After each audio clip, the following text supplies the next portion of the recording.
Isang hindi kapani-paniwalang undersea rescue ang nangyari itong nakaraang Mayo sa may baybayin ng Nigeria at ngayon ay mapapanood na natin ang video.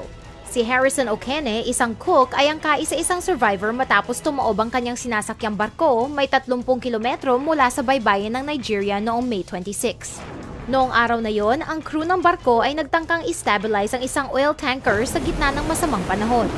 Si Okene ay nagpunta sa banyo nang biglang tamaan ng malaking alon ng barko at napataob ito. Lumabas si Okene mula sa banyo at nagtangkang tumakas pero hindi na siya umabot dahil nakataob na ang barko. Sa isang malahimalang pangyayari ay nakatagpo si Okene ng isang lugar sa ilalim na parte ng barko na hindi na puno ng tubig. Ceiling, yeah? Okay. What's that? Okay. That's horrible. All right, you found one, yeah? He's alive. He's alive. Okay, keep him there. Keep him there. All right. Just. All right. Just hold him there, okay? Just keep him there. Matapos ang lampas 60 oras sa ilalim ng dagat ay naligtas si Okene ng mga rescue divers.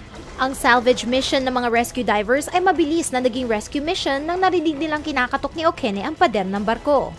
Ayon kay Okene, ang kanyang paniniwala sa Diyos at ang kanyang mabilis na pag-iisip ang nakapagligtas sa kanya. Nang narinig niya ang pagkatok ng mga divers mula sa labas ng barko ay mabilis siyang kumatok mula sa loob at doon nila nalaman na may nabubuhay pa sa crew.